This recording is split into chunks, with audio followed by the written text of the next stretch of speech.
अस्सलाम वालेकुम once again. आप लोगों ने सैटरडे पे कुछ ऑब्ज़र्व किया, एक प्यारा सा भोला भाला सा टेस्ट, और फिर मंडे को हमने इकट्ठे होना था, उस टेस्ट पे डिस्कशन होनी थी, सवाल कैसे सॉल्व करने, इन सब पे बात होनी थी। और मंडे को अचानक से हमें जो है ना वो गवर्नमेंट ने एक छुट्टी दे दी।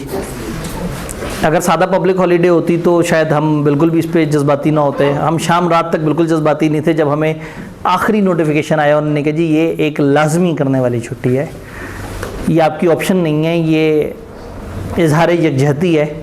तो अगर आप छुट्टी नहीं करेंगे तो इसका मतलब है कि आप इजहार यकजहती नहीं करना चाह रहे। तो हम समझ गए, हमने मेरे कुलीग हैं वो पुलिस में भी ज़रा सीनियर पोजीशन पे हैं, उनको रब्ता करके कहा कि हाँ भाई जो ये छुट्टी है, हम एक प्राइवेट ट्यूशन सेंटर हैं, हम स्कूल कॉलेज नहीं कहलाते, तो हम क्लासें कर लें। तो उन्होंने कहा सोचना भी नहीं। साहब ने ना बड़ा सख्ती से कहा कि सोचना भी नहीं आपने क्लासें करने का। मीनवाइल पता लगा 2 कॉलेजेस तब तक अनाउंस भी कर चुके हुए थे। तो हमें ज़रा एहसास हुआ कि मामला ज़रा संगीन नोयत का है, तो हमने कहा पंगा नहीं लेते, और हमने फिर छुट्टी करके फिर फेसबुक पे भी हमने पोस्ट लगा दी थी, यानी कि इजहार यकजहती। अच्छा, पर आपको जो मैसेज आया उसमें ये नहीं था कि गवर्नमेंट ने चूँकि हमें कहा है हमें ऑफ़ करना पड़ रहा है, उसमें हमने कहा कि जी वो हम इजहार यकजहती के लिए जो है ना इसको ऑफ़ कर रहे हैं। तो हमने पूरा एहतियात की कि कहीं से भी इलेक्ट्रॉनिक क्राइम एक्ट के अंदर भी ग्लोरिफिकेशन ऑफ ऑफेंस का हम वो ना हो जाएं। तो बहरहाल आप लोगों को मज़ा लगे, आपको एक छुट्टी मिल गई, टेस्ट आप देखे बैठे हुए थे। तो सीलों में अगर कहीं किसी चैप्टर का कोई पॉइंट थोड़ा सा रहता था तो आपने वो रिवाइज़ कर लिया। बीलों में आप कहेंगे सर क्या रिवाइज करना है, हमने पढ़ाई कितना सा है, जो पढ़ा था उसको फिर से दोहरा लिया, पास पेपर की वीडियो देख ली, पिछले दिन का लेक्चर दोबारा देख लिया, पास पेपर जाके देख लिए दोबारा। नहीं सर, हमने रील्स देखी, रील देखी, उस पर था कि वो क्या कहते हैं 16 दिसंबर जो है वो एक स्याह दिन है। तो रील्स देखते देखते आप इतने दूर निकल गए कि उसमें सफ़ायर की सेल्स का जिक्र भी आ गया, उसमें जो है वो टीमों की ऐप्स का जिक्र भी आ गया। तो ये बड़ा प्रॉब्लम है कि रील्स की दुनिया में जाएं तो फिर वापस निकलना थोड़ा सा मुश्किल हो जाता है। बहरहाल क्या हमारा चैप्टर 2 हमें अच्छी तरह से समझ आ गया है? पक्की बात है, बहुत अच्छी तरह से समझ आ गया है। पास पेपर्स के सवाल भी समझ आ गए।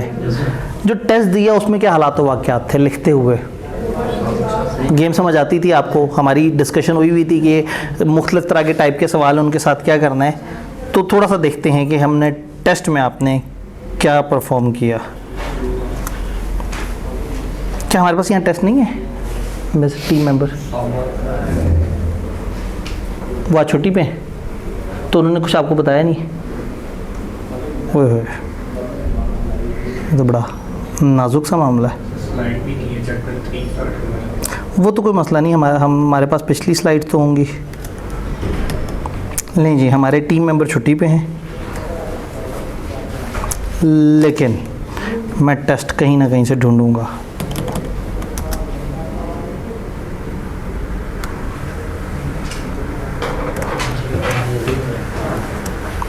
क्या यही सवाल थे?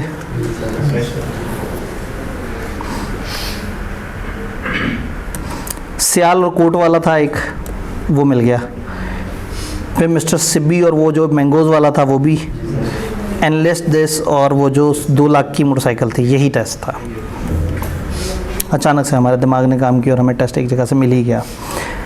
जब भी आप टेस्ट देखें या पेपर में देखें तो जैसे ही कितना बड़ा सा सवाल नज़र आए ना, उसे फ़िलहाल छोड़ के आगे पढ़ना होता है। फिर देखा दरमियाना सवाल, फिर आपको नज़र आए कुछ क्यूट से सवाल, देख रहे हैं 2 एक लाइन के सवाल और एक छोटा सा सिनेरियो। जो छोटा सिनेरियो जिसके 3 नंबर है और जो दरमियाना सिनेरियो उसके 4 हैं और जो बड़ा सिनेरियो उसके 5 नंबर है। तो पेपर में ये जहन में रखना है कि जो जितने ज़्यादा नंबर का सवाल है इसका मतलब है उसमें उतनी साइंस है। तो छोटा सिनेरियो हमेशा आसान होगा और बड़ा सिनेरियो हमेशा थोड़ा सा जिद्दोजहद करवाएगा, मेहनत करवाएगा, उसके ऊपर ज़रा जान मारनी पड़ेगी। तो असूलन पेपर शुड स्टार्ट विद इस तरह के सवाल, सीधे सीधे सवाल हैं, आप इसको लिख के फ्री हो जाते हैं, बिल्कुल आज़ाद हो जाते हैं। तो पेपर करने की जो अप्रोच है उसमें सबसे बेस्ट थिंग इज़ कि आप जो है वो पहले स्ट्रेट फॉरवर्ड सवाल से स्टार्ट करें। याद हमने कहा था 3 तरह के सवाल होते हैं, एक टाइप 1 सवाल होता है सीधा सीधा सवाल, ये जो इस तरह का सवाल होता है ना, इसका सीधा सीधा जवाब देना होता है। फिर एक टाइप 3 होता है जो प्योर लॉजिक पूछ रहा होता है, तो आपने उसको प्योर लॉजिकल तरीके से। फिर एक दरमियान में भी एक ख़ास सवाल था जिसमें सिचुएशन बनी हुई होती है लेकिन पूछा सीधी सीधी रटे वाली बात होती है, उसको करने का हमने एक अलग से तरीका निकाला था। तो analyst the point under which a proposal में स्टैंड रिवोक्ड, वो पॉइंट्स बताएं जिसमें प्रपोजल रिवोक हो जाता है। बता दिया, सब लिख दिया। 7 नंबर, मज़े लग गए। प्रपोजल को डिफाइन करें और प्रॉमिस को डिफाइन करें, सेम चीज़ नहीं होती है। नहीं, प्रपोजल की वो लंबी चौड़ी सी कि जब एक बंदे ने दूसरे को विद द व्यू और फलाना फलाना फलाना, और प्रॉमिस जब वो हो जाता है, एक्सेप्टेंस हो जाती है, जब प्रपोजल को एक्सेप्ट कर लिया जाता है तो वो प्रॉमिस बन जाता है। तो ये दोनों सीधे सीधे से सवाल थे। फिर नीचे था एक छोटा सिनेरियो, हमने कहा कि अगर हम आईकेप की तरह पास पेपर्स में से रिपीट करके दें और देखते हैं कि आप लिखते कैसे हैं। तो सवाल आपके सामने आया कि अली ने अपनी मोटरसाइकिल ऑफ़र कर दी सारा को 2 लाख की। सारा ने ऑफ़र कर ली, एक्सेप्ट और एनक्लोज कर दिया, साथ अटैच कर दिया एक चेक 80,000 का, और कहा बकाया 30,000 की मैं आपको किस्तें दे दूँगी। बताएं क्या ये एक वैलिड कॉन्ट्रैक्ट है? ये वैलिड कॉन्ट्रैक्ट नहीं है। क्यों नहीं है? एब्सोल्यूट और अनकंडीशनल नहीं है, और चूंकि वो कंडीशन ऐड कर दी तो वो काउंटर ऑफर बन गई, और दूसरा बंदा एक्सेप्ट करेगा तो बात बनेगी वरना नहीं बनेगी। अब चलते हैं सिचुएशन की तरफ।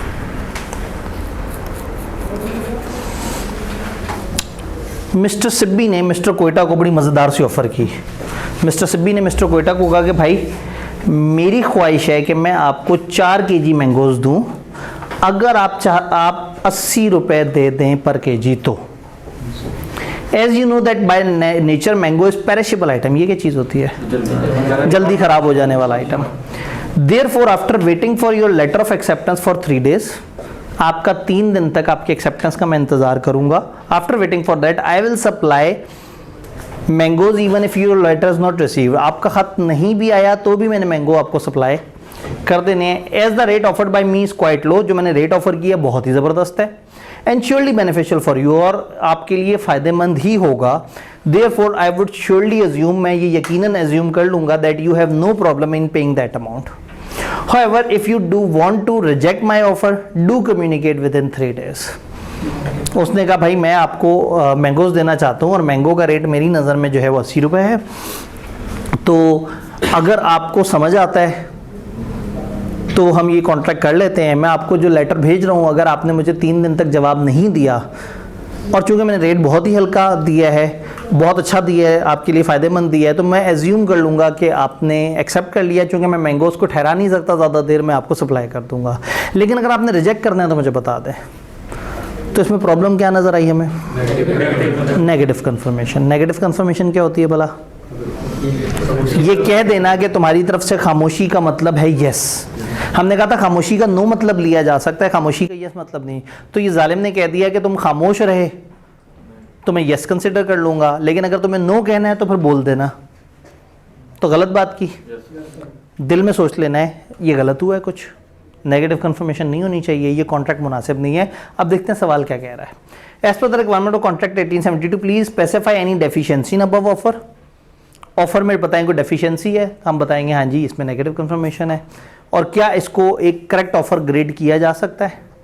No, it can not be graded as a correct offer, चूंकि इसमें आपने कुछ चीज़ें मिस कर दी। आपने नेगेटिव कन्फर्मेशन दे दी जो कि गलत हरकत थी, ऐसे नहीं करनी चाहिए थी। लिखते हुए बहुत ज़्यादा मसला इंग्लिश का तो नहीं हुआ, कुछ चीज़ें खुद से लिखनी थी, लेकिन अगर आप छोटे छोटे जुमले बनाएं और सवाल के बीच बीच में से डाटा उठाएं तो इतना ज़्यादा तकलीफ़ नहीं होती। मिस्टर सियाल ने क्या कहा? मिस्टर सियाल ने मिस्टर कोट को ऑफ़र दी है कि मैं आपको 20,000 रुपये दूंगा अगर आप मुझे 5 बैग कॉटन के भरे हुए दे दें, और हर बैग में कितना पड़ा हुआ हो? 10 kg। तो इसका मतलब है 50 kg कॉटन के मांग रहा है, और क्या रेट ऑफर कर रहा है? 20,000। The letter of offer was received, send नहीं, receive by mister Kot on 2 June. अब यहाँ पे हमें थोड़ी सी हेल्प मिल जाएगी, डायग्राम पहले से बनी हुई है। और यकीन माने इसमें मेरी कोई साजिश नहीं थी, लेकिन अब अल्लाह ने मुझे मौका दे दिया है कि मेरी कम मेहनत से डस्टर होना चाहिए रहा। तो यहाँ मिस्टर ए को चेंज कर देते हैं, इनको कर देते हैं मिस्टर सियाल। ये मिस्टर सियाल है और वो मिस्टर कोट है, और इसके ऊपर अब सजा लेते हैं सिचुएशन क्या है। मिस्टर सियाल ने खत भेजा है और लेटर रिसीव किस दिन हुआ है? 2 जून रिसीव हुआ है। कब? 2 जून को। अच्छा, फिर क्या हुआ? Mister Kot agreed with the offer and send the letter of acceptance to mister Sial on 3 June. 3 June को उसने खत वापस रवाना कर दिया। Due to heavy rain in the country, मुल्क में शदीद बारिशें चल रही थी, letter was delayed and was receive by mister Sial on, ये भाई साहब को कब मिला? 10 जून को। Mister Sial upon not receiving the reply of mister Kot, mister Sial को जब कोर्ट का रिप्लाई नहीं मिला तो उन्होंने मिस्टर जहांगीर के साथ 8 जून को कॉन्ट्रैक्ट कर लिया है। 8 जून को यहाँ कहीं उन्होंने कॉन्ट्रैक्ट तोड़ दिया और किसी और के साथ कर लिया। मिस्टर कोट सूड मिस्टर सियाल। जब सवाल में ज़्यादा किरदार होते हैं ना, तो कई दफ़ा आप लिखते हुए पढ़ते हुए भूल जाते हैं कि किसने ऑफ़र भेजी थी, किसको ऑफ़र। तो शुरू में अच्छी तरह से समझ लेना है कि मिस्टर सियाल कौन है? ऑफरर। और कोट कौन है? ऑफरी। मिस्टर कोट ने, ऑफरी ने सू कर दिया ऑफरर को for not keeping his promise even when mister Kot communicated his acceptance to mister Sial on a timely basis. उसने कहा भाई मैंने अगले दिन ही आपको खत रवाना कर दिया था, आपने जुल्म किया मेरे साथ, आपने मेरे वादे का भरम नहीं रखा। Mister Sial give the evidence to court, लेकिन मिस्टर सियाल ने अदालत को ये एविडेंस दे दिया कि एक्सेप्टेंस लेटर उसको 2 दिन बाद मिला था। जब उसने किसी और के साथ कॉन्ट्रैक्ट किया तब जाके तो बेचारे को एक्सेप्टेंस मिली थी। तो वो क्या करता? अभी तक एक्सेप्टेंस आई नहीं थी, वो भाई साहब ने 8 को कॉन्ट्रैक्ट वो कर दिया। And hence he should not be held liable for not continuing with his previous offer to mister Court. तो उसको लाइबल कंसिडर नहीं करना चाहिए कि अपनी वो पिछली ऑफर पे कायम रहे, ये उसका मानना है। Under the light of contract act please comment on the stance of mister Sial. Mister Sial की जो स्टांस है, मिस्टर सियाल जो बात कर रहे हैं उसके ऊपर कमेंट करें और स्पेसिफाई करें कि क्या उसको लाइबल कर सकते हैं या नहीं कर सकते। अब समझना होगा, उसने ऑफर भेजी है, पता नहीं कब पहुंची, कब है? 2 जून को, और इसने 3 जून को भेज दी और 10 जून को उस तक पहुंची है। वो किस दिन बाउंड होता है ऑफर पे अपनी, मतलब कॉन्ट्रैक्ट पे? 3 जून। और ये किस दिन अपनी एक्सेप्टेंस पे बाउंड होगा? तो सियाल की नजर में, सियाल के हिसाब से कॉन्ट्रैक्ट क्रिएट हो चुका था 3 को, और वो भाई साहब की नजर में कॉन्ट्रैक्ट क्रिएट हुआ है 10 को, क्योंकि ये रिवर्स है। उधर पहुंचता है तो ये बाउंड होता है, ये भेजता है तो वो बाउंड हो जाता है। तो सियाल 3 तारीख को बाउंड हो चुका हुआ है, तो 8 तारीख 3 तारीख के बाद आती है। तो देयरफॉर सियाल ने अच्छा नहीं किया। तो सबसे पहले आप कहेंगे जो स्टांस है वो गलत है मिस्टर सियाल का, चूंकि ऑफरर बाउंड हो जाता है एक्सेप्टेंस की कम्युनिकेशन पे, और ऑफरर के नज़दीक एक्सेप्टेंस की कम्युनिकेशन कब होती है भला? जब एक्सेप्टेंस ट्रांसफ़र हो रही होती है, इन कोर्स ऑफ ट्रांसमिशन होती है, जब खत रवाना कर दिया जाता है। तो क्या ये वाला सवाल हम जवाब दे देंगे? करना आपने ये है कि किसी भी और टेस्ट का सॉल्यूशन ध्यान से देखें ना देखें, इसका सॉल्यूशन बहुत ध्यान से देखना है। हमने इसके सॉल्यूशन को बनाते हुए खासतौर पे वो सारे एटिकेट्स का ख्याल रखा होता है। आईकेप के सॉल्यूशन में भी आईकेप कई दफ़ा एक आइडिया सा देता है और बहुत ज़्यादा फॉर्मल स्टेप्स में नहीं उसे प्रेजेंट कर रहा होता। बस इस टेस्ट के सॉल्यूशन के अंदर हमने कोशिश की है कि वो सारे आइडियल पैटर्न को फॉलो करें जो हम आपको कहते हैं कि आप इस तरह से करेंगे तो आप ज़्यादा से ज़्यादा नंबर लेंगे। तो अगर आपको चैप्टर आता हो तो कभी सवाल रटे वाला होता है, कभी प्रॉपर लॉजिक में पूछ रहा होता है और कभी कभी मिक्सिंग होती है। तो क्या ये टेस्ट समझ आ रहा है? जी जी जी जी, आ जाए।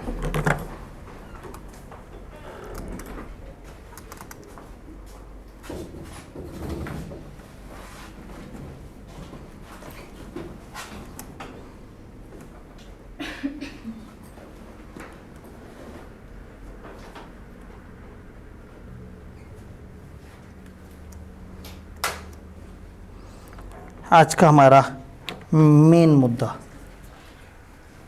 How to attempt ICAP exam. याद है हमने कहा था हम जब इकट्ठे होंगे दोबारा तो हम इस तरह की बातें करेंगे।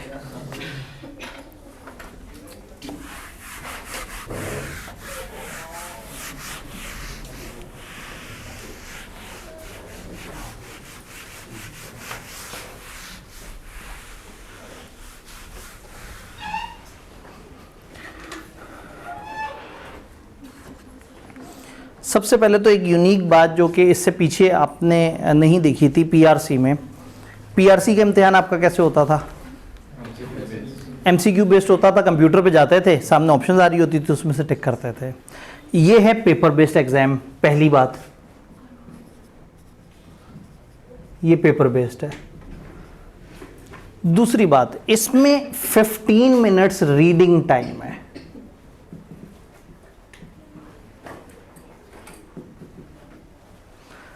ये पेपर 3 नहीं 3.25 घंटे का होता है। बोला जाता है 3 घंटे का इम्तिहान। ये सुबह 9 बजे शुरू होता है लेकिन 12 बजे ख़त्म नहीं होता, 12:15 ख़त्म होता है। 9 बजे आपको क्वेश्चन पेपर दे दिया जाएगा लेकिन आंसर शीट नहीं मिलेगी, और 15 मिनट तक आप उस क्वेश्चन पेपर को देख के टकरे मारते रहेंगे, सोचते रहेंगे कि मुझे कागज़ क्यों पकड़ा गए, सोल्यूशन शीट वाली तो दी नहीं मुझे, बस ये कागज पकड़ा गए। ICAP की ज़बान में से कहते हैं रीडिंग टाइम, हम टीचर्स ऐसे प्लानिंग टाइम कहते हैं। रीडिंग टाइम का मकसद ये है कि ICAP इस चीज़ को इंश्योर करना चाहता है कि देखें जी, अगर हमने एक पेपर आपसे पूछा और उस पेपर में कोई टेक्निकल बातें थी और आपको पढ़ने में टाइम लग गया, तो ये 3 घंटे तो पेपर अटेम्प्ट करने का टाइम होना चाहिए। तो उन्होंने 15 मिनट इजाफी दिए होते हैं ये सोच के कि हाँ भाई इसमें आप पढ़ेंगे, तो इन 15 मिनट में आपके पास आंसर शीट नहीं होती।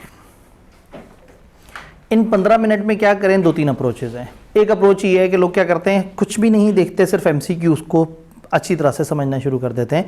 एक लेड पेंसिल पकड़ लेते हैं और अपनी तरफ से हल्का सा निशान, क्योंकि ज़्यादा बड़ा निशान लगाएंगे तो उनको लगेगा आप नकल करवा रहे हैं किसी को, हल्का सा कोई डॉट लगा दिया, कुछ इस तरह से कर दिया। तो कुछ लोग सिर्फ इस 15 मिनट में सिर्फ और सिर्फ MCQs कर रहे होते हैं। Approach number 1। अप्रोच नंबर 2, कुछ लोग पूरे पेपर का तायराना जायज़ा लेते हैं कि पेपर में MCQs कितने हैं, पेपर में सवाल कितने हैं, बड़े सवाल कितने हैं, छोटे सवाल कितने हैं। रट्टे वाले सवाल जो सामने से नज़र आ रहे होते हैं कि 1-2 लाइनें के, उनको फ़ौरन से पढ़ लेते हैं, और जो सिचुएशंस हैं उनको पढ़ना शुरू कर देते हैं कि अचानक से आपको आंसर शीट मिल जाती है। कुछ सुपरमैन किस्म के बच्चे होते हैं, वो ये समझते हैं कि शायद मैंने इस 15 मिनट में पूरे पेपर को क्रैक करना है।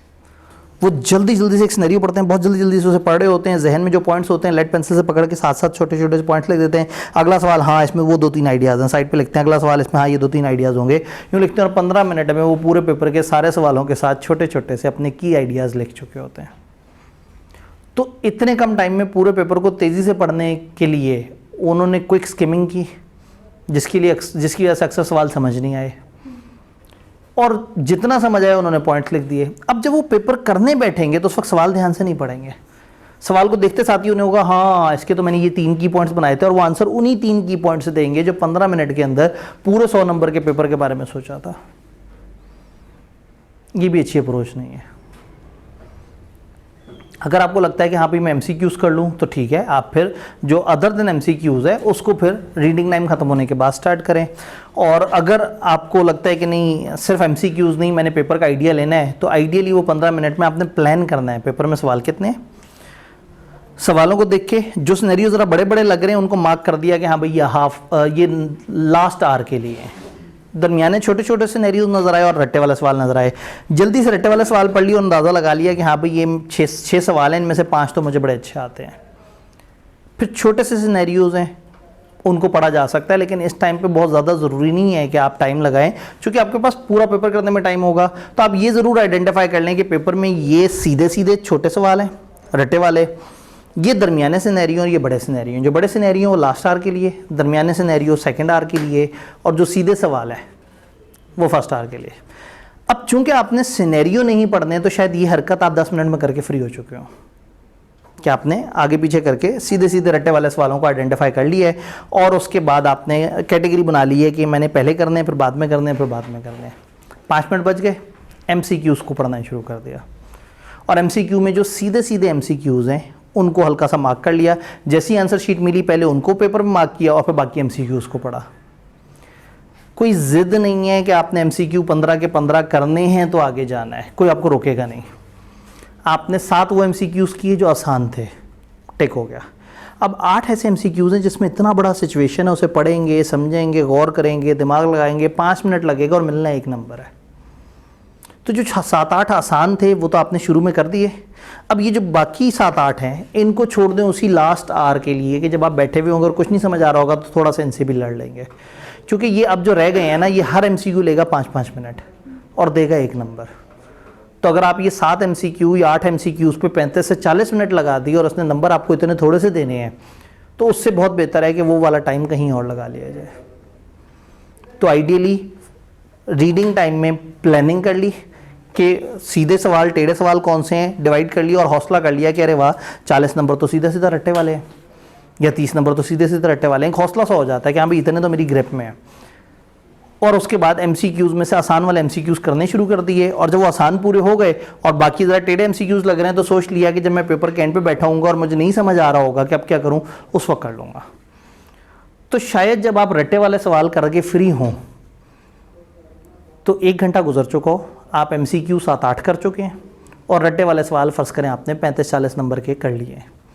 अब आपको पेपर में नज़र आ रही होंगी 7 सिनेरियो फॉर एग्जांपल, जिनमें से 4 छोटे सिनेरियो होंगे और 3 बड़े सिनेरियो होंगे। तो दिस इज़ वेरी इजी कि आप कहें ये 4 छोटे सिनेरियो दरमियान वाले आर के लिए, 3 बड़े सिनेरियो लास्ट आर के लिए। लेकिन जब आप हर वक्त रट्टे वाले और सिनेरियो वाले सवालों को मिक्स करके कर रहे होंगे ना, तो हर वक्त टेंशन में होंगे कि मेरे से पेपर कंप्लीट नहीं होना। तो पहले वो सवाल जो ज़्यादा हैं लेकिन जल्दी हो जाते हैं उन्हें कर लें, रट्टे वाले सवाल। और अब जो बच गए उसको जब 2 आवर्स में डिवाइड कर देंगे तो आप बहुत इजी फील कर रहे होंगे। आपको पता होगा कि अभी घड़ी पे जो है वो टाइम हुआ है 10:15 का, और 10:15 से 11:15 तक मैंने सिर्फ ये 4 सवालों से लड़ना है। तो तसल्ली से हर सवाल को पढ़ेंगे, समझेंगे, डिफरेंट लॉज जहन में लेके आएंगे, सोचेंगे और अच्छे तरीके से उसका सोल्यूशन बनाएंगे। पेपर में बिल्कुल पैनिक नहीं होना। Time management is never an issue. इस पेपर में टाइम मैनेजमेंट कभी भी इशू नहीं होता। ये पेपर ये आता है या नहीं आता, ये नहीं होता कि आप कहें मुझे आता था और मैं कर नहीं सका पूरा, ये पॉसिबल ही नहीं है। क्योंकि रट्टे वाला सवाल अभी आपने अगर टेस्ट में भी देखा हो तो जो रट्टे वाला सवाल है वो करने लगे वो फुर्क करके फ़ौरन से हो जाता है। उसके नंबर जितने होते हैं उससे कम मिनट्स में हो भी जाता है। तो हो सकता है आप 40 नंबर का पेपर कर चुके हों और आपके लगे मुश्किल से 45 मिनट हो, तो बरकत आ जाएगी आपके पास उन सवालों के लिए जिनको आप टाइम दे सकें। और मैंने तो कह दिया कि 7 सवाल हैं और आपने इस तरह से डिवाइड करना है। ये तो मेरा वर्जन है ना, आपका वर्जन ये है कि उनमें से एक तो समझ ही नहीं आ रहा और एक उस चैप्टर से आ गया जो आपने छोड़ दिया था। तो हो सकता है जैसे मैं 7 सवाल कह रहा हूँ आपके लिए तो 5 सवाल हो, तो आप तो और ईजी हो जाएंगे।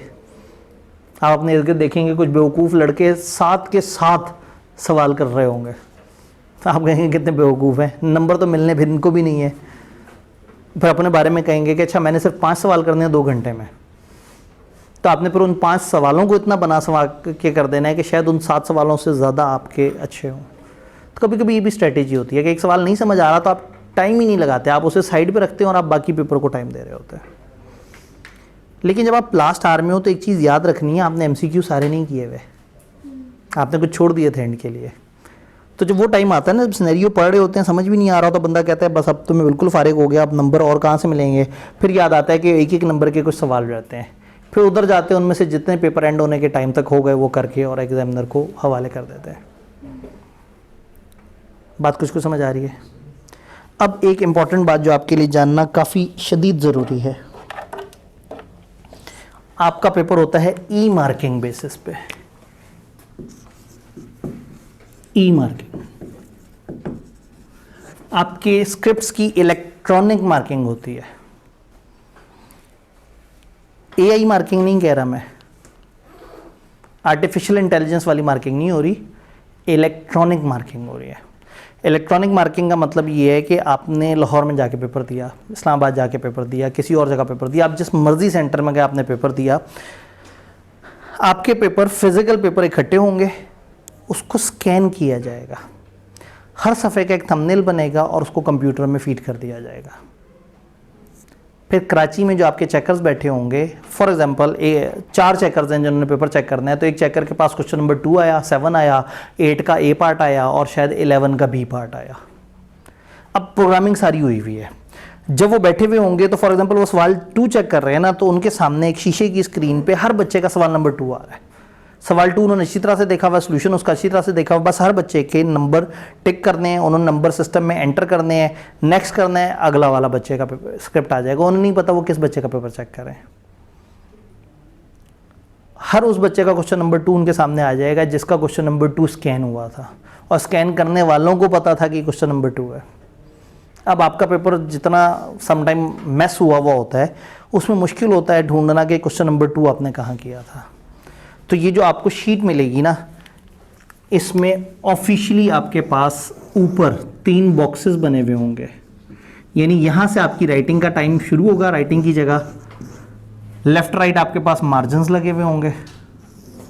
दिस इज द प्लेस जहां आपने क्वेश्चन नंबर लिखना है, पार्ट नंबर लिखना है, सब पार्ट नंबर लिखना है। तो अगर आप क्वेश्चन नंबर 7A का पार्ट 2 कर रहे हैं तो आपने लिखना है 7A2।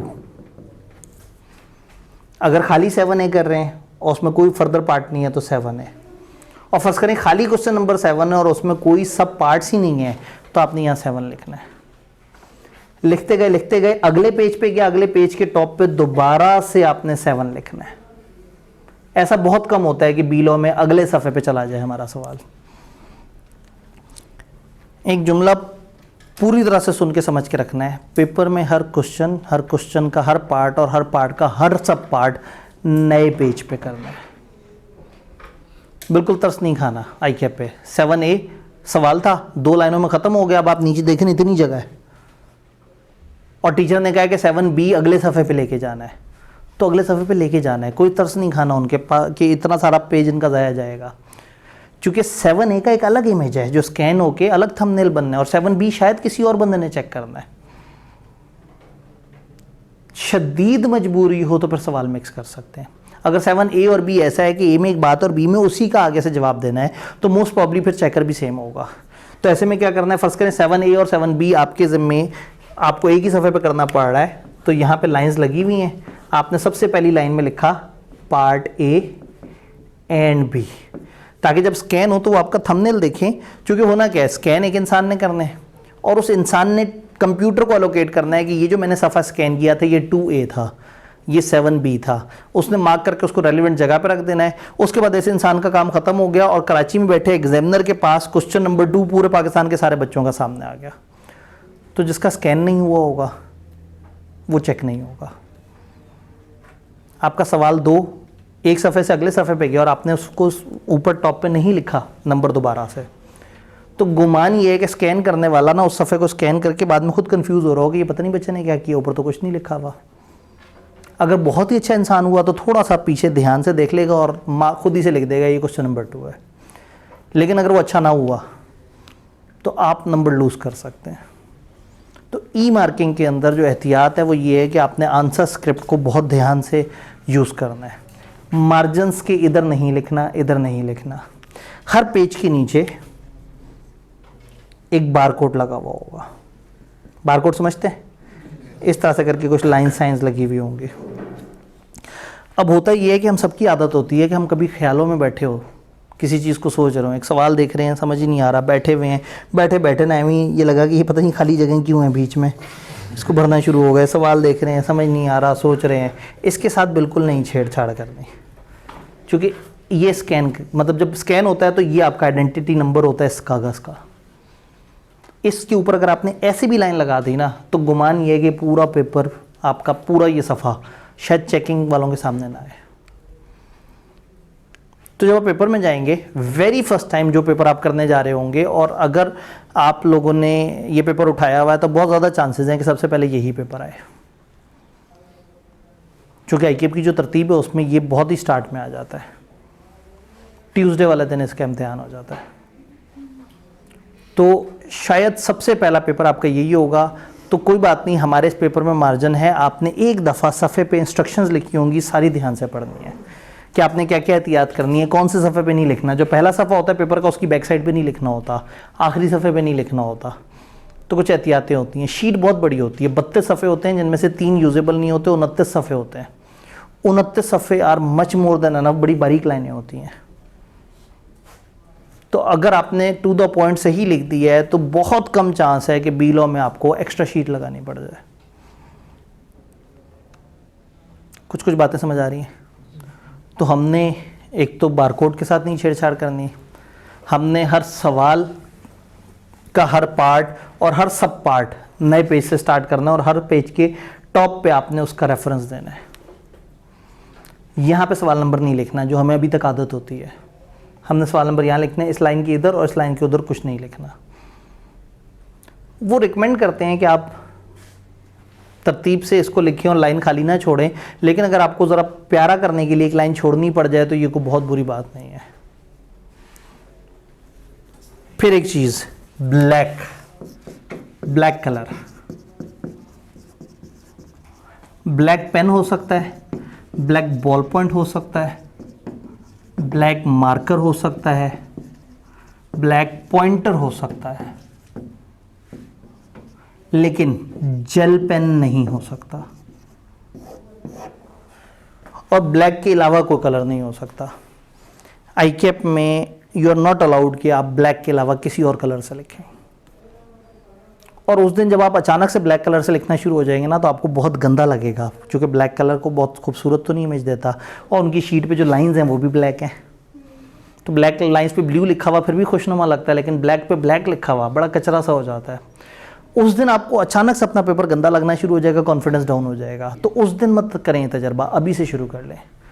अभी से आप आदत बना लें कि मैंने लिखना ही ब्लैक कलर से, क्योंकि आईकैप के एग्जाम में अभी से लेके आगे तक चलता ही सिर्फ ब्लैक कलर है। ब्लैक के अलावा किसी और कलर से आपने पेपर अटेम्प्ट किया वो चेक नहीं करेंगे, क्योंकि ब्लैक कलर सबसे अच्छा स्कैन होता है और आपके पेपर स्कैन होने के बाद चेक होते हैं। कागज़ पे चेकिंग नहीं होती, जैसे एफएससी वगैरह में होता है ना कि पूरा पलंदा उठाया, चेक किया, पे ढूंढ रहे हैं क्वेश्चन नंबर 3 इसने कहाँ किया। एग्जामिनर के पास ना इतना टाइम है ना इतना ज़्यादा वो हसल में पढ़ना चाह रहे हैं। वो इलेक्ट्रॉनिक तरीके से आपके पेपर को सामने स्क्रीन पे लेके आते हैं। चेक एक इंसान करता है, लेकिन पीछे टेक्नोलॉजी उसे सपोर्ट कर रही होती है। और कोई पता नहीं, जिस तरह से चैट जीपीटी और इस तरह के टूल्स बहुत तेज़ हो गए हैं, तो हो सकता है वो स्कैनिंग करने के बाद कोई इंसान सोचे भी ना कि मैं इतनी मेहनत करूं कि मैं ढूंढूं कि क्या लिखा था और मैं बताऊं। स्कैन कर दें और शायद वो चैट जीपीटी टाइप के किसी टूल से ये एक्सपेक्ट करें कि वो खुद ही से ऊपर वाली चीज़ पढ़ के उसको रेलेवेंट खाने में एलोकेट कर देगा। तो इस पूरे सफ़े पर जितनी मर्जी कीड़े मकोड़े हों, ये बहुत साफ लिखा होना चाहिए। सफ़े पे एक दफ़ा लिखना है ना, तो ये ऐसे हो कि बड़ा वाजे हो सही तरीके से। ऑल्दो आईकैप ने ऐसा कहा नहीं है कि वो इस तरह से करता है, लेकिन वी स्ट्रांगली एक्सपेक्ट कि वो ऐसा करते हैं या करना चाहिए उन्हें, अगर वो सियाने हैं। क्यों वो उस चीज़ पे मेहनत कर रहे हैं जो कंप्यूटर भी रिकॉर्ड कर सकता है। क्या होता है, चैट जीपीटी टाइप के टूल तो इस तरह से हैं कि आपका कुछ किसी बच्चे ने अगर टेस्ट भी करके दिया, मैं उसको स्कैन करके चैट जीपीटी को दूँ, 1 मिनट में मुझे सारा का सारा टेक्स्ट कन्वर्ट करके दे देगा बेहतरीन तरीके से। तो ये तो एक टूल है, इस तरह के बहुत सारे टूल्स हैं। तो हो सकता है कि वो भी कोई टेक्नोलॉजी को यूज़ करें, तो कम से कम आपका जो टॉप ऑफ द पेज है ये जितना डिसेंट हो उतना अच्छा है। जितना वाज़े तरीके से प्रोमिनेंट बड़े फॉन्ट के साथ आपने लिखा हो उतना आपके लिए अच्छा है। डन। मार्कर यूज़ करें या ना करें, मना भी नहीं है और पसंद भी नहीं है उन्हें।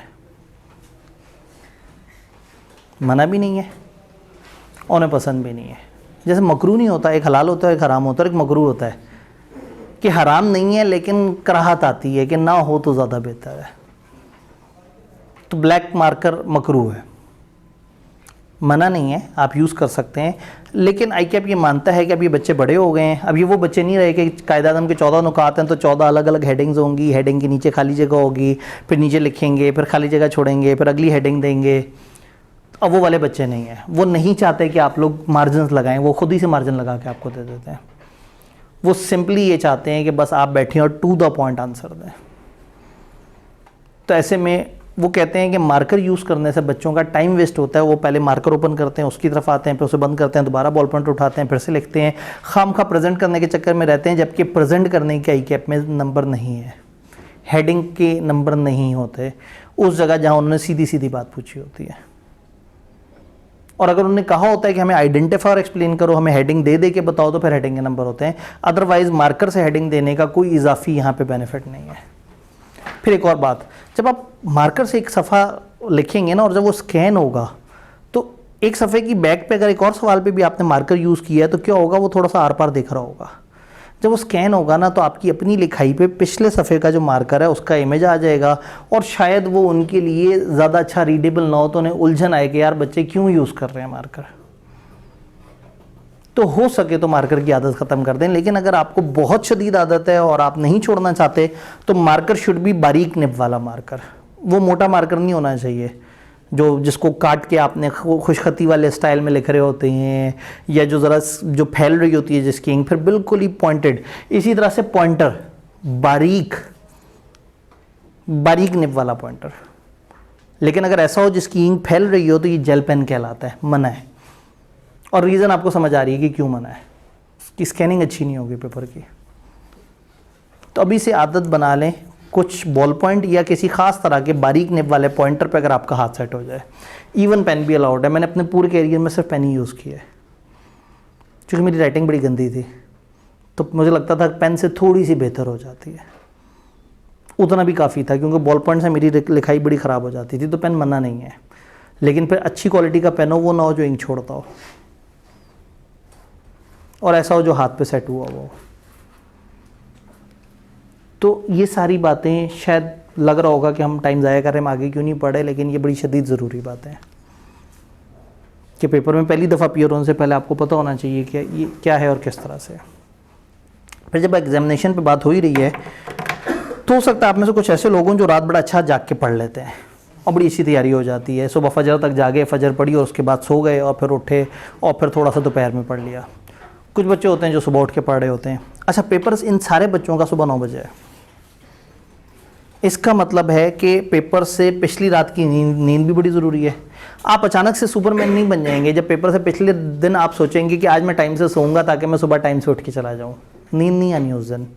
अगर आप पिछले कई दिनों से रात 3-4 बजे सो रहे हैं तो पेपर से पिछली रात आप लेट भी जाएंगे, आपको नींद नहीं आएगी।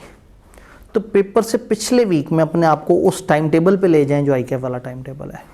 आईकैप में सुबह के वक्त इम्तिहान होता है, तो कोशिश करें कि आप इस रूटीन के आदी बन जाएं कि रात ज़्यादा से ज़्यादा 11 बजे बहुत हो गया, शदीद मजबूरी है, आपको बिल्कुल नहीं हो रहा, 12 बजे सो जाए। सुबह 8 से पहले आपको या 8 बजे उठ जाना चाहिए और तकरीबन 6-7 दिन ये रूटीन बनानी चाहिए कि आप सुबह 9 बजे आपकी आंखें खुली हुई हों, आपका जो दिमाग का कैलकुलेटर है और जो रूटीन बनी हुई है उसको उस टाइम पे अलर्ट रहने की आदत हो। वरना क्या होगा, आप अचानक उस दिन जागेंगे और उस टाइम पे आपके दिमाग को आदत होगी सोने की, तो आप पेपर में बैठे हुए होंगे और दिमाग सो रहा होगा। 1 हफ्ते पहले, मत अभी से चेंज करें, लेकिन 1 हफ्ते पहले उस रूटीन पे आ जाएं जो आईकैप की रूटीन है। हम उसकी एक प्रैक्टिस कराते हैं। हम पेपर से ठीक 2 हफ्ते पहले मॉक्स लेते हैं, एग्जैक्टली उस दिन जिस दिन आईकैप में होता है। तो जिस दिन आईकैप में बीलॉग इम्तिहान होगा उससे ठीक 2 हफ्ते पहले उसी दिन यहाँ पे भी सुबह 9 बजे बीलॉग इम्तिहान होगा। जिस दिन आईकैप में कॉस्ट का इम्तिहान होगा, जिस दिन आईकैप में ऑडिट का इम्तिहान होगा, उसी दिन ठीक 14 दिन पहले हम लोग उसी तरह से कंडक्ट करेंगे। एक पूरा माहौल बना हुआ होता है, उस वक्त पूरा कॉलेज मॉक सेंटर बना हुआ होता है। साथ वाले हॉल में, इस हॉल में 4-5 जगह पे बच्चे ही बच्चे भरे हुए होते हैं और वो सब्जेक्ट्स दे रहे होते हैं। तो उन मॉक से फ़ायदा ये होगा कि आपकी वो प्रैक्टिस भी हो जाएगी। अगर आप एक से ज़्यादा पेपर दे रहे हैं तो किस पेपर में कितना जागना है, किस पेपर से किस पेपर के बीच में कितनी छुट्टियाँ हो तो रिवाइज़ करने में कितना टाइम मिलेगा। आपकी फुल ड्रेस रिहर्सल हो जाएगी आईकैप में जाने से पहले। तो क्या मैंने आपको ज़रूरत से ज़्यादा तंग तो नहीं किया? पढ़ें आगे। तो आईकैप का एग्ज़ाम किस तरह से करना है, कोई कन्फ्यूजन है, कोई सवाल है, कोई बात है तो ज़रूर पूछें।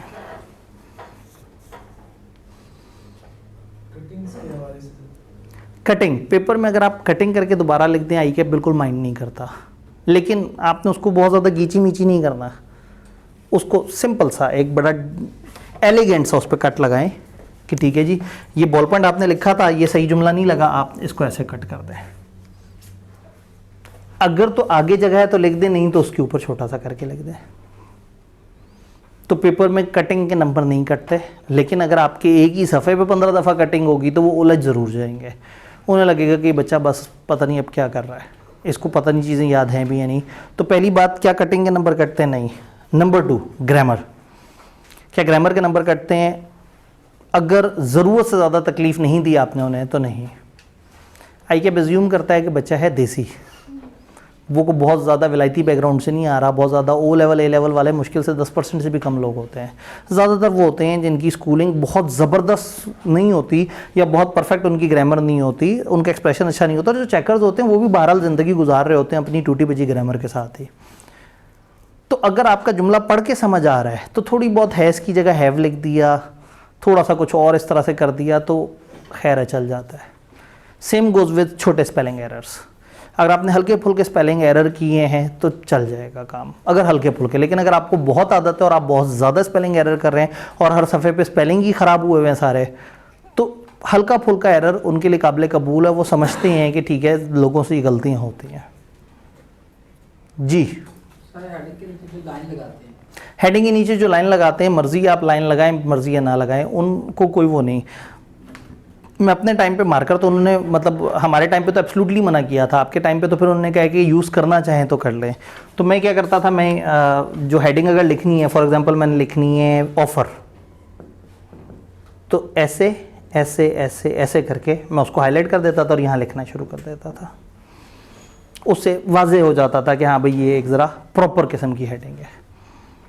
वो जो बोल्ड करना है वो बोल्ड तो मार्कर से ही होता है, तो मैं फिर नीचे लाइंस लगा देता था। तो आप किसी भी तरीके से उसे हाईलाइट कर सकते हैं। इवन अगर आपने सिर्फ ऑफ़र भी लिख दिया और उसके साथ ऐसे भी कर दिया है और आगे वाली ये नीचे इधर लिख दिया है तो समझ आ जाएगा कि एक हेडिंग है। फिर भी बहुत दिल कर रहा है तो एक लाइन लगा दें, मेरी तरह बहुत ज़्यादा दिल कर रहा है तो 2-3 लाइन लगा दें या डबल लाइन लगाते हैं। तो ये टोटल, लेकिन फिर कोशिश करें कि कंसिस्टेंसी हो, आपकी हर हेडिंग एक ही जैसी हो। ये ना हो कि वो कहेंगे यार ये 3 लाइनों का मतलब शायद ज़्यादा बड़ी हेडिंग है, शायद 2 लाइनों का मतलब है कम हेडिंग। जी, रफ वर्क कहाँ करें? आइडियल बात तो ये है कि आप सबसे एंड वाली शीट को, यानी कि जो सबसे लास्ट है उस पर आप नहीं लिख सकते, उसे पीछे वाली के ऊपर लिख दें रफ वर्किंग, और जो भी रफ वर्किंग करनी है वहाँ करें। लेकिन ICAP स्टिल इसको माइंड नहीं करता कि अगर आप एक सवाल ऊपर कर रहे हैं और आप उसी पेज के नीचे यानी एक यहाँ लाइन लगा दें, यहाँ लिख दें रफ वर्क और रफ वर्किंग यहाँ पे कर ले तो ओके है। कोई डायग्राम बना दी कुछ और, यानी एग्जामिनर प्रोफेशनल है, उसे समझ आ जाएगा कि बच्चे ने जो नीचे डायग्राम बनाई है, जैसे ये सियालकोट वाला सवाल, तो शायद आपको इस तरह की कोई डायग्राम बनानी पड़े और हो सकता है आप चाहें कि उसी पेज पे हो। पता उस पेज पे करने का एक फ़ायदा ये भी होता है कि अगर आपने इंग्लिश में गड़बड़ कर दी और नीचे डायग्राम से समझ आ रहा है एग्जामिनर को कि बच्चा हकीकत तक पहुंच गया था, बस इंग्लिश में मार खा गया, तो एज मिल सकता है। सर 2 शीट्स होती हैं, यानी कि बबल्स एक फ्रंट पे होती है, एक बैक पे होती है, तो उनके दरमियान जो मार्जिन होता है, यानी कि फर्स्ट बबल उसके बाद जो लिखना अलाउ है, ये उसको खाली छोड़ते हैं? नहीं, असल में मैं बता रहा हूँ, 3 ऐसे सफ़े हैं जिसमें आप नहीं लिख सकते। जो सबसे पहला वाला सफ़ा है वो टॉप शीट है। टॉप शीट का मतलब है कि वहाँ आपने अपना CRN लिखना है, वैसे ही जैसे बोर्ड में नहीं होता वो गोले गोलों के अंदर जिस तरह से लिखते हैं, ठीक है। फिर उसके अंदर बाकी आपने अपने पर्टिकुलर लिखने होते हैं, वहाँ ध्यान से देखना, उन्होंने कहा ये इन्फॉर्मेशन आपने लिखनी है और इस लाइन से आगे नहीं लिखना, तो आपने वहाँ अपनी इन्फॉर्मेशन दी। उसकी बैक साइड पर इंस्ट्रक्शंस होती हैं, ये सफ़ा भी यूज़ करने के लिए नहीं है। जो तीसरा सफ़ा वो तकरीबन फुल फ्लैश सफ़ा होता है, तो ऐसा नहीं है कि यहाँ तक इंस्ट्रक्शन आ रही है तो यहाँ से आपने लिखना शुरू करना है, वो यहीं से खाली होता है, बिल्कुल टॉप से ही खाली होता है, तो आप उसको डायरेक्टली यूज़ कर सकते हैं। थोड़ा सा सर्च करेंगे तो ICAP की वेबसाइट पे एक वीडियो भी मौजूद है, ICAP के फेसबुक पे भी एक वीडियो मौजूद है कि हमने ये ई मार्किंग में एग्ज़ाम कैसे देना है या शीट को कैसे फिल करना है, तो उन्होंने शीट की वीडियो तस्वीर दिखा दिखा के इसको वो किया हुआ है, तो वो भी यूज़ की जा सकती है। अगर आपको ना मिले तो कोई एक आध हफ्ते में अगर नहीं किसी को मिलती तो आप ग्रुप में याद करा दीजिएगा, तो मैं ग्रुप में ढूंढ ढांड के वो वीडियो भी शेयर कर दूंगा। जी, नहीं तो ICAP में एक सेशन में मैंने उस वीडियो में से क्लिप निकाल के तस्वीरें, वो लोगों को तस्वीरें भी दिखाई थी, मैं वो शेयर कर लूँगा आपसे। हाँ जी, कोई कन्फ्यूजन, कोई सवाल? All clear? सबसे ज़्यादा ज़रूरी चीज़ ये है कि आपको आता हो जो आप लिख रहे हैं। तो ये तो सारी फॉर्मेलिटीज़ हैं, ये सब आप बहुत अच्छा कर लें और आता ना हो तो कहानी ख़राब है। तो आता हो को समझने की कोशिश करते हैं।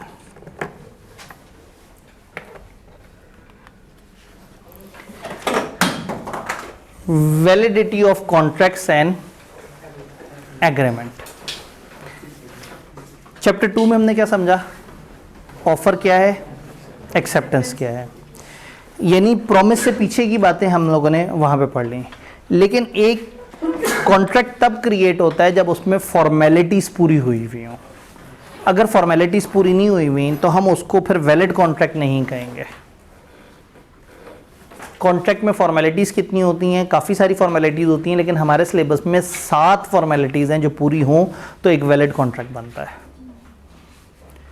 तो जब वो फॉर्मेलिटीज़ और उसका जिक्र आना है तो उससे पहले किताब हमें कुछ टर्म्स सिखाना चाह रही है। सबसे पहले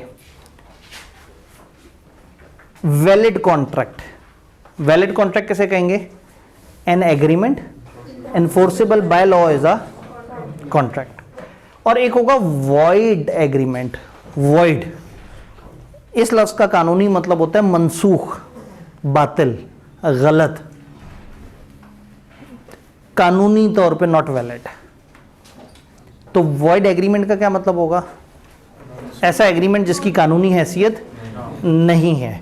यानी अगर एक ऐसा एग्रीमेंट हो which is not enforceable by law is said to be void. तो जो एग्रीमेंट एनफोर्सेबल बाय लॉ होगा वो बन जाएगा वैलिड कॉन्ट्रैक्ट, और जो एग्रीमेंट ही ऐसा गलत हो कि वो एनफोर्स ही नहीं हो सकता वो वॉइड एग्रीमेंट। अब चूंकि वो वॉइड एग्रीमेंट है तो वॉइड एग्रीमेंट हमेशा बिगिनिंग से ही वॉइड होगा। इसके लिए टर्मिनोलॉजी यूज होती है वॉइड एब इनिशियो। वॉइड एब इनिशियो, वॉइड एब इनिशियो भी बोलते हैं, वॉइड एब इनिशियो। इसका मतलब है शुरू से ही वॉइड। अगर एक एग्रीमेंट ही गलत है, अगर एक एग्रीमेंट ऐसा है जो एनफोर्स हो ही नहीं सकता, एक बंदे ने दूसरे से डील की कि मैं तुम्हें शराब सप्लाई करूंगा, ये एग्रीमेंट ही गलत है। एक बंदे ने दूसरे से डील की कि तुमने फलाना को कत्ल करना है, ये एग्रीमेंट ही गलत है। यानी एग्रीमेंट ही इस काबिल नहीं है कि इसको हम बाय लॉ एनफोर्स कर सके। तो ऐसा एग्रीमेंट जो कानूनी तौर पे नाफिज हो ही नहीं सकता हो उसको कहेंगे वॉइड एग्रीमेंट, शुरू से ही गलत, वॉइड एब इनिशियो। और वैलिड कॉन्ट्रैक्ट ऐसा agreement which is enforceable by law. तो अब यहां अचानक से कहानी आ जाती है वॉइड कॉन्ट्रैक्ट की। वॉइड कॉन्ट्रैक्ट, अभी हमने कहा था कि अगर एग्रीमेंट ही गलत हो तो वॉइड एग्रीमेंट, और अगर एग्रीमेंट एनफोर्सेबल बाय लॉ हो तो क्या बन जाएगा? Valid contract. तो अब वॉइड कॉन्ट्रैक्ट का क्या मतलब होगा? एक ऐसा कॉन्ट्रैक्ट जो था वैलिड लेकिन अब किसी वजह से वॉइड हो गया है। Eight the time of making सही था, ए ने बी से कहा था कि मैं तुम्हें अपनी ये वाली गाड़ी बेचना चाहता हूं, तुम अगर इतने पैसे दो। दोनों ने तय कर लिया, 25 तारीख को गाड़ी डिलीवर होनी थी, 22 तारीख को गाड़ी पे बिजली गिरी, गाड़ी तबाह हो गई। अब ये एक ऐसा कॉन्ट्रैक्ट है जो एग्जीक्यूट नहीं हो पा रहा। तो the contract was valid at the time of formation but subsequently ceases to be valid, ceases to be enforceable. अब ये एनफोर्सेबल नहीं रहा तो ऐसे कॉन्ट्रैक्ट को हम कहेंगे void. A contract which ceases to be enforceable by law, ऐसा कॉन्ट्रैक्ट जो अब एनफोर्सेबल बाय लॉ नहीं रहा, सीज, रुक गया, बिकम्स वॉइड, वो उस दिन वॉइड हो जाता है when it ceases to be enforceable. जिस दिन वो सीजेस टू बी एनफोर्सेबल हो जाता है उस दिन क्या हो जाता है? वो वॉइड हो जाता है। नोट, वॉइड कॉन्ट्रैक्ट, अब डेफिनेशन खत्म हो गई ऊपर। Void contract was valid contract at the time of formation but subsequently ceases to be, लेकिन बाद में वो एनफोर्सेबल नहीं रहा। क्या ये बात समझ आ रही है? अच्छा, आप लोगों से अब गूगल ड्राइव शेयर हो गई है शायद, या अभी नहीं शेयर हुई? मैंने लिंक भेजा हुआ है। अच्छा ठीक है, सही है। चले, मैं इसको एक दफ़ा शाम में कंफर्म कर लूँगा, क्योंकि 2-3 दिन पहले मैंने एक लिंक सा बना दिया था, जिससे अब आप क्या करेंगे कि आप जब अपनी व्हाट्सएप की डिस्क्रिप्शन, ग्रुप की डिस्क्रिप्शन में जाएंगे तो वहाँ गूगल ड्राइव का लिंक होगा। आप क्लिक करेंगे तो आप एक फ़ोल्डर में पहुँच जाएंगे। उस फोल्डर में मेरी किताब सॉफ्ट में चैप्टर वाइज पढ़ी हुई होगी, उसके क्वेश्चंस पढ़े हुए होंगे, आंसर्स चैप्टर वाइज पढ़े हुए होंगे, बाकी सारी चीज़ें, प्लस उसमें जो भी चैप्टर ख़त्म होगा उसकी स्लाइड्स भी शेयर हो जाएंगी, ताकि आप लोगों के लिए मसला ना हो कि किताब में ज़रा खुश फीका फीका सा लिखा होता है, इधर रंग बिरंगा सा होता है, तो ये देख के मज़ा तो अच्छा आ रहा होता है, जहन में नक्शा भी अच्छा बन जाता है, किताब को जाके देखें तो बड़ी फीकी फीकी सी होती है। तो ये वाली स्लाइड्स भी उसमें साथ साथ शेयर हो जाएंगी PDF फॉर्म में। और उसके अलावा उसमें जब भी एक चैप्टर ख़त्म होगा, अगर उन्होंने पास पेपर क्लास में डिस्कस कर लिए तो ठीक है, नहीं डिस्कस किए तो फिर उसकी एक वीडियो वहाँ पे शेयर हो जाया करेगी। तो वो जो जो भी क्लास में हम डिस्कस करेंगे, एक्स्ट्रा शेयर करेंगे, या फर्ज करें कोई ऐसी डायग्राम है, आप कहें सर ये डायग्राम बड़ी यूनिक सी थी, ये एंड पे नहीं, ये अभी आज कर दें, तो हम उसी दिन फिर उसको उस गूगल ड्राइव में शेयर कर दिया करेंगे या व्हाट्सएप ग्रुप में शेयर कर दिया करेंगे। तो अभी वो बस मैं आज शाम एक दफ़ा इंश्योर करता हूँ, और कल तक आप लोगों का वो जो गूगल ड्राइव का लिंक है उसको व्हाट्सएप में, अभी नहीं नज़र आ रहा, ठीक है, अभी नहीं नज़र आ रहा, बस ये चूँकि उन्होंने मेरे से लिंक ले लिया था, लेकिन मेरे ख्याल में शायद वो चूँकि आज वो एब्सेंट हैं तो शायद हमारी बीच में अचानक से ये एक अजीब सी छुट्टी भी तो आ गई थी। तो क्या वॉइड कॉन्ट्रैक्ट समझ आ रहा है? वैलिड था बनते वक्त, बाद में किसी वजह से वॉइड हो गया, ये था ही वॉइड, दोनों में फ़र्क है, ये था ही वॉइड और ये वॉइड हो गया। एक बंदा जो था ही काफिर, शुरू से गुमराह था, और एक जो अच्छा भला सही आदमी था, बाद में कुछ हुआ और वो काफिर हो गया। कुरान में शैतान के बारे में अल्लाह ने कहा है वो था ही हमेशा से गलत, लोगों से सही मानते थे, इबादत गुजार है और सारा कुछ है, तो अल्लाह ने कहा वो शुरू से ही गलत था, वॉइड अब इनिशियो, फ्रॉम द बिगिनिंग ही गलत था। तो वॉइड एग्रीमेंट वो होता है जो शुरू दिन से ही गलत हो, वॉइड कॉन्ट्रैक्ट जो शुरू दिन सही था, अगर सही ना होता तो कॉन्ट्रैक्ट बनता ही ना, तो कॉन्ट्रैक्ट बना है तो इसका मतलब है वो सही था, आगे चल के कुछ ऐसा हुआ वो वॉइड हो गया। फिर एक चौथा वर्ड है वॉइड एबल। वॉइड एबल लफ्ज से क्या लग रहा है? जैसे हम कहते हैं ये चीज़ डूएबल है, हो भी सकती है और नहीं भी हो सकती, तो वॉइडेबल वॉइड हो सकता है।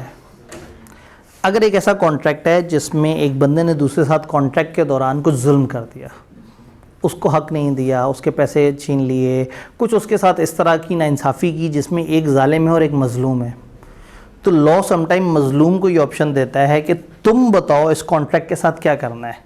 अगर तुम कह दो कि ये वॉइड है तो हम इस कॉन्ट्रैक्ट को ख़त्म कर दें, तुम्हें तुम्हारे हकूक़ दिलवा दें, और अगर तुम कहो कि ठीक है नाइंसाफ़ी तो हुई है लेकिन छोड़ें क्या पूरा कॉन्ट्रैक्ट ख़त्म करना, चलाते रहते हैं, तो तुम चाहो तो कॉन्ट्रैक्ट को वैलिड डिक्लेयर कर दो, तुम चाहो तो वॉइड। फिर वो जालिम कहता है कि अच्छा मेरे पास भी ऑप्शन है, तो लॉ कहता है नहीं, ये ऑप्शन मजलूम के पास है। तो ऐसा कॉन्ट्रैक्ट जिसमें कुछ कोई ऑप्शन मिलेगी वो उसे चाहे तो वॉइड कर सकते हैं चाहे तो नहीं, और कुछ कोई ऑप्शन ना मिले तो ऐसे कॉन्ट्रैक्ट को क्या कहेंगे? Voidable. An agreement which is enforceable by law at the option of one or more of the parties, ऐसा एग्रीमेंट जो enforceable हो by law at the option of one or more of the parties thereto but not at the option of the other or others, कुछ एक या एक तरफ की parties के कहने पे voidable हो, मतलब void हो जाता हो, लेकिन दूसरा एक या उस तरफ की पार्टीज की कहने पे ना होता हो, तो इसको क्या कहेंगे? voidable. Contract is voidable at the option of aggrieved party, aggrieved, मुतासरा पार्टी, मजलूम पार्टी जिसको नुकसान हो रहा है, तो कॉन्ट्रैक्ट वॉइडेबल किसके ऑप्शन पे होगा? एग्रीव पार्टी पे, not at the option of defaulting party. Defaulting की तरफ से नहीं होगा, एग्रीव की तरफ होगा। 4 तरह की डेफिनेशन हम लोगों ने पढ़ने की कोशिश की है। कोई सवाल, कोई कंफ्यूजन, कोई परेशानी? क्या हमें वॉइड एग्रीमेंट समझ आ रहा है जो शुरू से ही गलत है?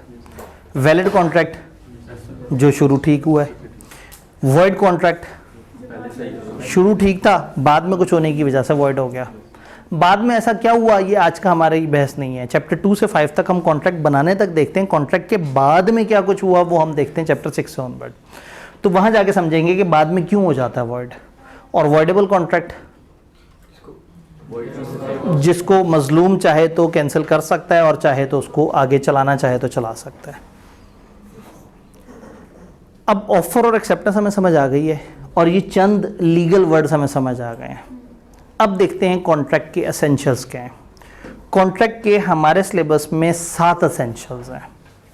हमारे सिलेबस में 7 एसेंशियल्स हैं, यानी 7 चीज़ें होंगी तो कॉन्ट्रैक्ट होगा, वरना कॉन्ट्रैक्ट नहीं होगा। 2 हम पढ़ के बैठे हुए हैं।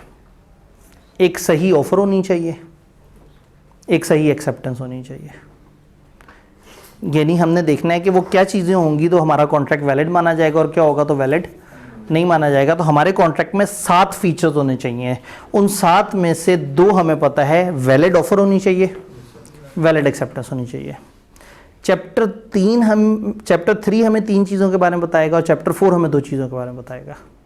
तो चैप्टर 2, 3 और 4 को अगर मैं इकट्ठी हेडिंग देना चाहूँ तो that is essentials of valid contract. एक वैलिड कॉन्ट्रैक्ट में क्या क्या चीज़ें होती हैं। अब इनमें से ये 5 बातें ऐसी हैं जिनकी डिटेल में हम अभी नहीं जा रहे, हल्का हल्का सा इसको समझने की कोशिश करते हैं। Agreement is made by free consent of the parties. Agreement is made by free consent, आज़ाद रजामंदी होनी चाहिए पार्टीज की। जब भी 2 बंदों के दरमियान कॉन्ट्रैक्ट हो तो दोनों जहनी तौर पे आज़ाद हो, कोई प्रेशर, कोई इमोशनल ब्लैकमेलिंग, कोई टेंशन, कोई कन्फ्यूजन नहीं होनी चाहिए। इसके अंदर 4-5 बातें होती हैं, हमने डिटेल से चैप्टर 4 में उसको पढ़ना है इंशाल्लाह। लेकिन पहली शर्त क्या है, पार्टीज का जहन आज़ाद होना चाहिए। Number 2, parties making the agreement are competent to contract. Parties competent हो, ऐसा ना हो कि जहनी तवाज़ुन खराब हुआ हो, ऐसा ना हो कि छोटे बच्चे कॉन्ट्रैक्ट कर रहे हो, ऐसा ना हो एक मुजरिम से कॉन्ट्रैक्ट हो रहा हो। पार्टीज इस काबिल होनी चाहिए कि वो कॉन्ट्रैक्ट कर सकें। इसी चैप्टर में इसके बारे में पढ़ेंगे इंशाल्लाह। फिर एग्रीमेंट में एक लॉफुल कंसिडरेशन होनी चाहिए। ये क्या चीज़ थी? कंसिडरेशन, वो कमर्शियल वजह, वो कमर्शियल एलिमेंट जिसकी वजह से लोग कॉन्ट्रैक्ट कर रहे थे। एक भाई ने दूसरे को लैपटॉप बेचा था, तो एक को पैसे मिल रहे थे और एक को लैपटॉप मिल रहा था। तो पैसे एक के लिए कंसिडरेशन था और दूसरे के लिए, दोनों की कंसिडरेशन लॉफुल होनी चाहिए। एक लैपटॉप दे रहा हो और दूसरा चर्च दे रहा हो तो वो वैलिड नहीं है। कंसिडरेशन दोनों तरफ से लॉफुल होनी चाहिए। कंसिडरेशन पे भी डिटेल से बात होगी इसी चैप्टर में इंशाल्लाह। तीसरा, लॉफुल ऑब्जेक्ट होना चाहिए। ऑब्जेक्ट भी लॉफुल होना चाहिए। मकसद, क्या मतलब? कंसिडरेशन और मकसद में क्या फ़र्क है? कंसिडरेशन कमर्शियल वजह है और ऑब्जेक्ट मकसद। चलें, फॉर एग्जाम्पल एक दुकानदार ने जाके 5 लाख की चर्च खरीद ली, पैसे दिए लॉफुल, लेकिन दूसरी तरफ से जो चीज़ आई वो अनलॉफुल थी। हम कहेंगे कॉन्ट्रैक्ट में कंसिडरेशन गलत थी।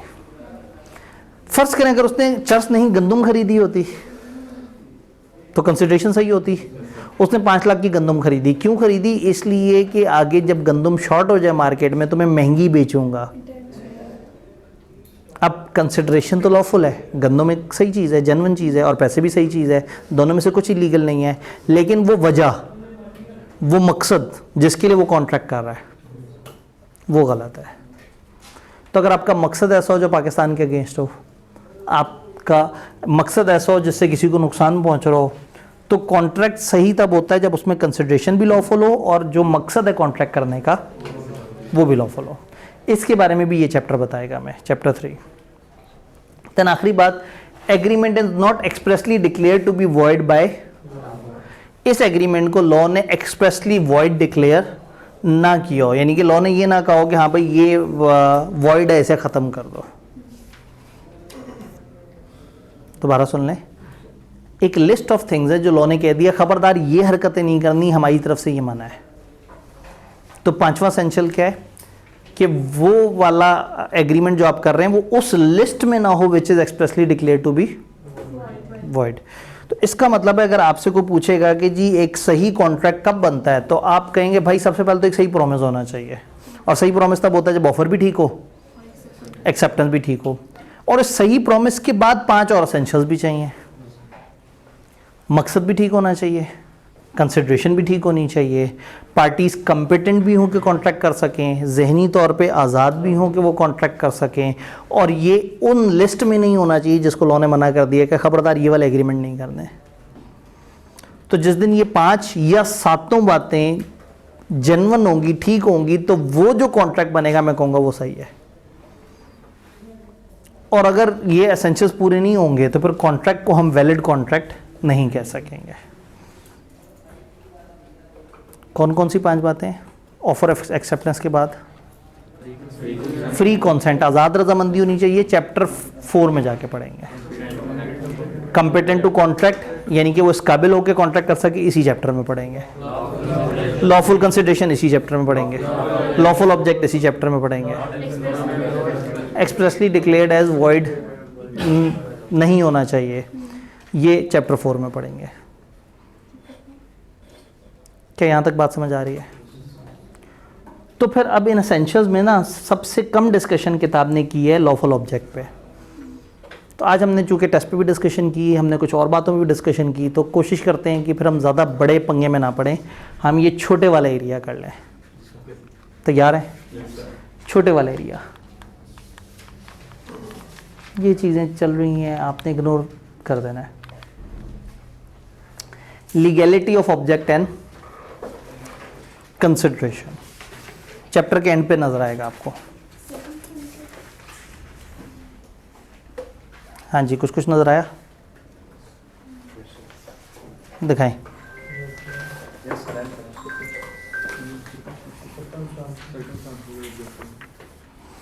ये एंड पे सर्कमस्टांसेस वेयर ऑब्जेक्ट और कंसिडरेशन इज अनलॉफुल।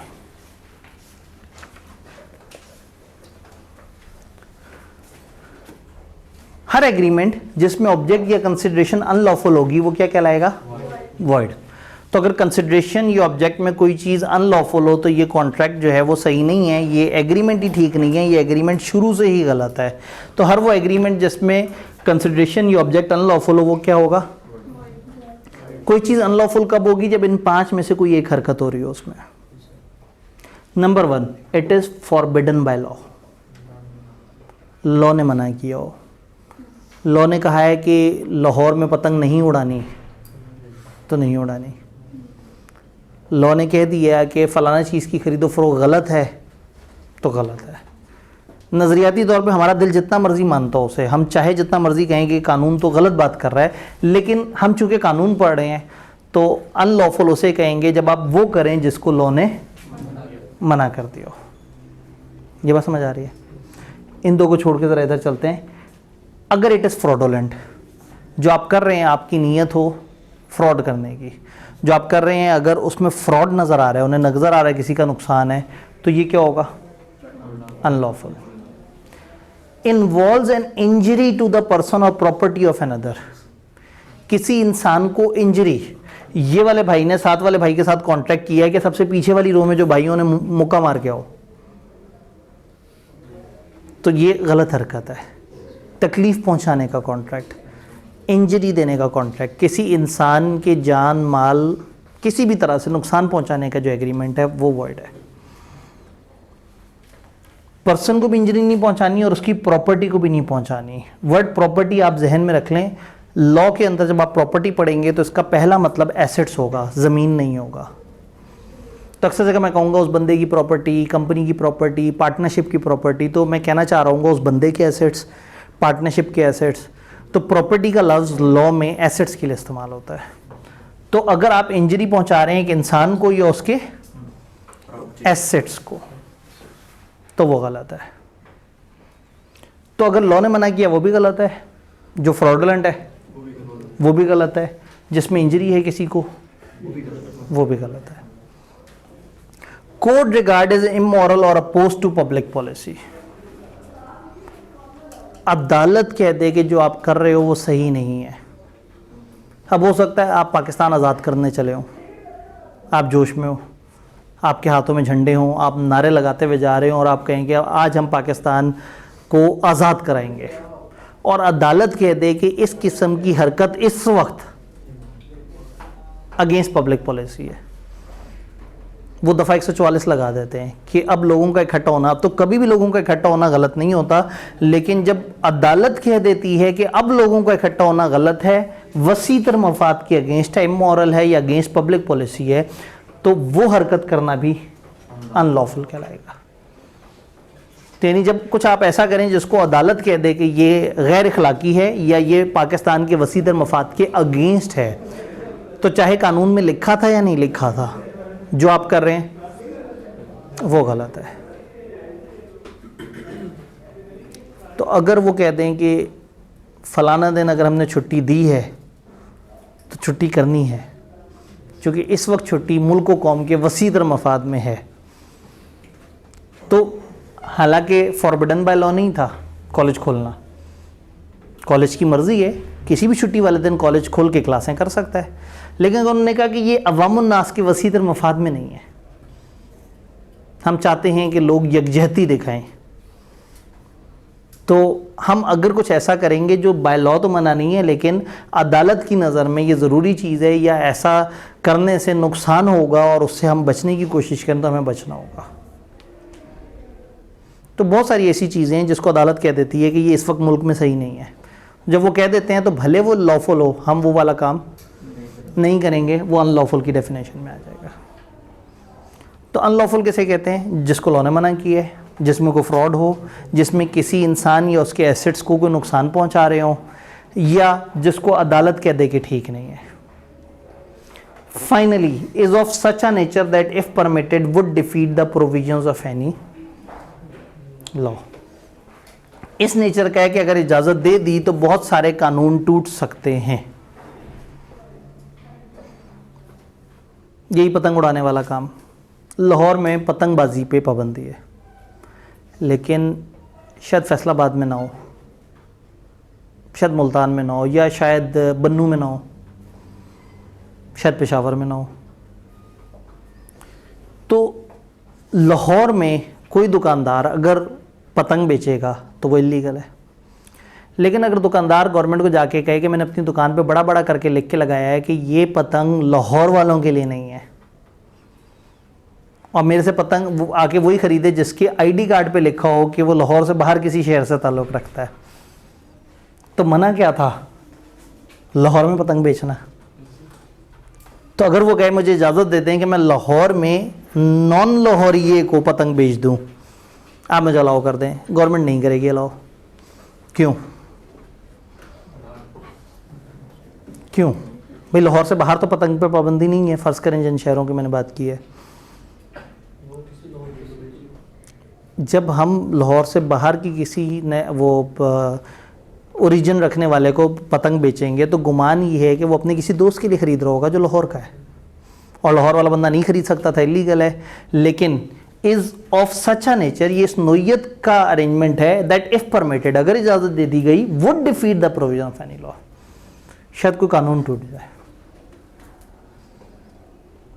जैसे पाकिस्तान में कानूनी तौर पे अंग्रेज़ को नॉन मुस्लिम प्लस अंग्रेज़ अगर शराब पीना चाहे तो अलाउड है, अगर वो नॉन मुस्लिम है और अगर वो फॉरेनर है, दो शर्तें। लेकिन दुकानदारों को शराब बेचना अलाउड नहीं है, चाहे वो शर्त रख दें कि ये हम बेचेंगे सिर्फ उसको जो कि नॉन मुस्लिम है और फॉरेनर है। क्यों नहीं अलाउड? फिर उससे अपने पाकिस्तानी जो है वो ज़रा ज़्यादा फ़ायदा उठा रहे होंगे। Such a nature that if permitted would defeat the provision of any law, अगर इजाज़त मिल गई तो कानून टूट सकता है। जैसे एक अजीब सा कानून होता है, एक गाड़ी का 1 महीने से कम चला हुआ इंजन की खरीदो फरोख्त मना की हुई है गवर्नमेंट ने। 1 महीने से कम चला हुआ गाड़ी का इंजन, उसकी खरीदो फरोख्त मना है। क्यों? सही है, बिल्कुल पीछे से जो आवाज़ आई है। अगर हम 1 महीने से कम चले हुए इंजन की खरीदो फरोख्त पे को आज़ाद कर दें तो बहुत सारी गाड़ियों के इंजन चोरी होना शुरू हो जाए। मार्केट में ये कह के कि बिल्कुल नए जैसा, देखो महीने से भी कम हुआ है चले हुए, तो उन्होंने महीने से कम वाले इंजन के बेचने पे पाबंदी लगा दी, क्योंकि गुमान ये है कि 99% ऑफ द टाइम चोरी हुआ हुआ इंजन बेच रहा होगा। शायद 1% लोगों के साथ ऐसा वाक़या हो कि उनकी गाड़ी पहले ही महीने में अपनी ज़िंदगी के उसका इंजन ऐसा ख़राब हो जाए कि उस गरीब को एक बेचना पड़ जाए उसे। तो अगर 1 महीने से कम चला हुआ इंजन कोई बेचने आया है तो गुमान ये है कि शायद कोई कानून टूट रहा हो, शायद कोई चोरी हो रही हो, शायद कुछ गड़बड़ हो रही हो।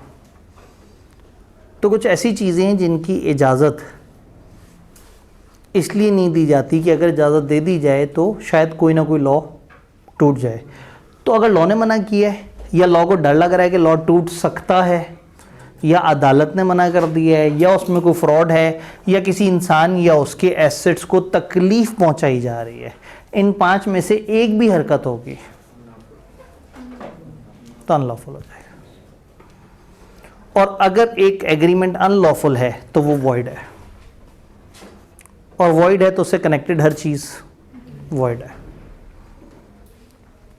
अब अगर किसी एग्रीमेंट में बहुत सारी कंसिडरेशंस हो और एक कंसिडरेशन गलत हो तो पूरा एग्रीमेंट गलत है। एक एग्रीमेंट में बहुत सारे ऑब्जेक्ट्स हो और एक ऑब्जेक्ट गलत है, पूरा कॉन्ट्रैक्ट गलत है। यानी कि जितना भी आपके कॉन्ट्रैक्ट हैं उसमें जितने भी ऑब्जेक्ट्स हों, जितनी भी कंसिडरेशन हो, जो कुछ भी हो, उनमें से कहीं पे भी गड़बड़ नहीं होनी चाहिए। अगर एक भी चीज़ गलत है तो पूरा का पूरा मामला ख़राब हो जाएगा। तो एंड पे एक लाइन लिखी हुई है, ज़रा वो पढ़ें। एक साहब अगर ऊंची आवाज़ में पढ़ के सुना सकें। आवाज़ ऊंची किसकी है? दरमियान में जो बैठे हुए हों। क्या आपकी आवाज़ ऊंची है? ठीक है, आखिरी लाइन ज़रा पढ़ के बता दें। The agreement is void even if any single object or consideration or any party if it is unlawful. जी, हमने कहा कि कॉन्ट्रैक्ट अनलॉफुल हो जाएगा अगर कोई भी कंसिडरेशन या कोई भी ऑब्जेक्ट या उनका कोई ज़रा सा भी हिस्सा अगर अनलॉफुल है तो सब का सब वॉइड हो जाएगा। यानी आप कॉलेज आएँ और कॉलेज वालों से कहें कि जी ठीक है जी मैंने पढ़ना है यहाँ पे बिज़नेस लॉ, कॉलेज वाले कहें ठीक है जी 25,000 फ़ीस है, आप कहें ओके, आप जनाब 24,000 रुपया कैश दें और 1,000 रुपये की चर्च दे दें, तो कॉलेज ने आपको जो पढ़ाया वो भी हलाल चीज़ थी, जो आपने 24,000 रुपये दिए वो भी ठीक थे, लेकिन वो जो 1,000 रुपये की चर्च दी है वो गलत है, तो ये पूरा एग्रीमेंट गलत हो जाएगा। अगर बुराई का हल्का सा कतरा भी शामिल हो गया तो वो फिर पूरा का पूरा जो है ना वो ख़त्म हो जाएगा। तो कोई भी एग्रीमेंट जिसकी कोई भी कंसिडरेशन या कंसिडरेशन का कोई ज़रा सा भी हिस्सा या ऑब्जेक्ट का ज़रा सा भी हिस्सा या एग्रीमेंट का ज़रा सा भी हिस्सा अगर गलत है तो पूरा का पूरा मामला गलत है। डन। तो अब आप घर से क्या पढ़ के आएंगे दिखाएं। पहले सफ़े पे आपने डेफिनेशंस पढ़ी और डेफिनेशंस के नीचे एसेंशियल्स देखे, ऐसे ही है। फिर आप पहुंचे आगे और लास्ट पेज पे सर्कमस्टांसेस वेयर ऑब्जेक्ट और कंसिडरेशन इज अनलॉफुल, ये हमने पढ़ा। डन। तो बस फिर अब आगे हम इससे आगे इंशाल्लाह चलेंगे। और किसी भी दिन लिखना मिस नहीं करना, क्योंकि एक भी दिन आपने छोड़ दिया तो बस फिर गए, आप फिर मेरे हाथ से निकल जाएंगे।